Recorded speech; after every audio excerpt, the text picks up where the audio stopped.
নীল ছবির ব্যবসা, যুবলীগ নেতাদের সাথে দেশ বিদেশে প্লেজার ট্রিট, রাতে বোতল পার্টি, ভাইরাল হওয়ার জন্য টাকার বিনিময়ে মানসিক ভারসাম্যহীন যুবকের চুমু খাওয়া, এমনকি ধনী প্রযোজকদের সঙ্গে নামি দামি রেস্টুরেন্টে রাত কাটানো।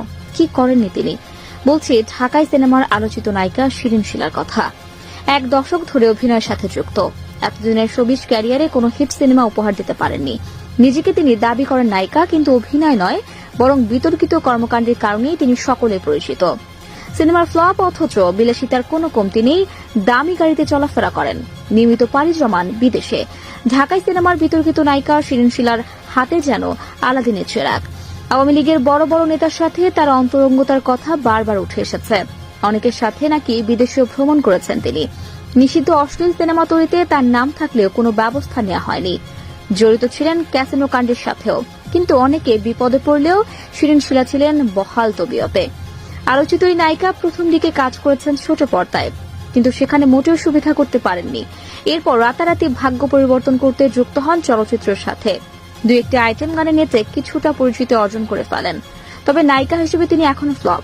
ডজন খানিক সিনেমা মুক্তি পেলেও তার কোনোটাই দর্শকপ্রিয়তা পায়নি। যদিও শিরিন শিলার লাইফস্টাইল দেখলে মনে হয় তিনি সফল কোনো নায়িকা। কয়েক বছরের ক্যারিয়ারে বাড়ি গাড়ি সবই করেছেন, বিদেশ ভ্রমণ করেন নিয়মিত। যদি এরকম জাঁকজমকপূর্ণ লাইফস্টাইলের আড়ালে নানা অভিযোগ আছে তার বিরুদ্ধে। 2009 সালের দিকে সারা দেশে আলোচিত হয়েছিল ক্যাসিনো কাণ্ডের ঘটনা। আওয়ামী লীগের বিভিন্ন পর্যায়ের নেতা ক্যাসিনো চালিয়ে নানা অপকর্ম করতেন, যেখানে ভুয়া মাদক এবং বেশ্যাবৃত্তির মতো গুরুতর অভিযোগ উঠেছিল। এসব ঘটনার পেছনে ছিলেন জি.কে. শামীম, ক্যাসিনো আরমানের মতো প্রভাবশালী নেতারা। এর সাথে শোবিজ অঙ্গনের বিভিন্ন নায়িকার নামও উঠে এসেছে, যার অন্যতম ছিলেন শিরিন শিলা। সে সময় গণমাধ্যমে বিভিন্ন খবর প্রকাশিত হয় শিরিন শিলার বিরুদ্ধে। আইটেম গানের মাধ্যমে তিনি পরিচিত হয়েছিলেন জি.কে. শামীমের সাথে। এছাড়া ক্যাসিনো আরমানের সাথেও তার সখ্যতা ছিল। এসব নিয়ে বেশ কিছু মিডিয়া সংবাদ প্রকাশিত হয়। এই নিয়ে এক সাংবাদিককে প্রকাশ্যে গালিগালাজ করেছিলেন শিরিন শিলা। যদিও আওয়ামী লীগের নেতারা জেল খেটেছেন, কিন্তু শিরিন শিলার কিছুই হয়নি। কোন এক অলৌকিক শক্তির প্রভাবে তিনি বেঁচে গিয়েছেন ক্যাসিনোর কাণ্ড থেকে। এরপর আবারও 2021 সালে তার বিরুদ্ধে ওঠে গুরুতর অভিযোগ। সে সময় র্যাব জানায় সিনেমার বেশ কিছু অভিনেত্রী নিষিদ্ধ অশ্লীল ভিডিও তৈরির সাথে জড়িত। এর মাঝে শিরিন শিলা ছিলেন অন্যতম, যদিও শেষ পর্যন্ত তার কিছুই হয়নি। অনেকে বলে প্রভাবশালী ব্যক্তিদের ব্যবহার করে বারবার বেঁচে গিয়েছেন শিরিন শিলা। অবশ্য এখন তার সুদিন হয়তো শেষ হতে চলেছে। ছাত্র জনতার আন্দোলনের মুখে পতন হয়েছে আওয়ামী লীগ সরকারের। নেতারা পালিয়ে বেড়াচ্ছেন, শিরিন শিলাও এখন বেশ চুপচাপ। যদিও কোটা আন্দোলনের শুরুতে তিনি প্রকাশ্যে বিরোধিতা করেছিলেন। আন্দোলন যখন জমে উঠেছে শুরু করেছে, তখন ফেসবুকের বিরুদ্ধে পোস্ট দিয়েছিলেন শিরিন শিলা।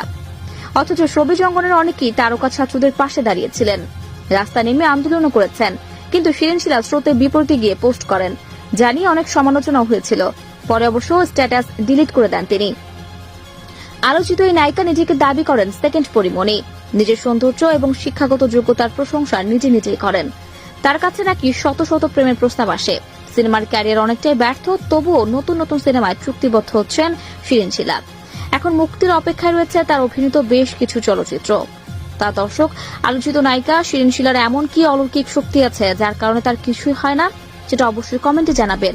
আজ এ পর্যন্তই, আবার আসবো নতুন নতুন সব তথ্য নিয়ে। সে পর্যন্ত সবাই ভালো থাকুন, সুস্থ থাকুন। এতক্ষণ 24 ঘন্টা নিউজের সাথে থাকার জন্য আপনাকে ধন্যবাদ।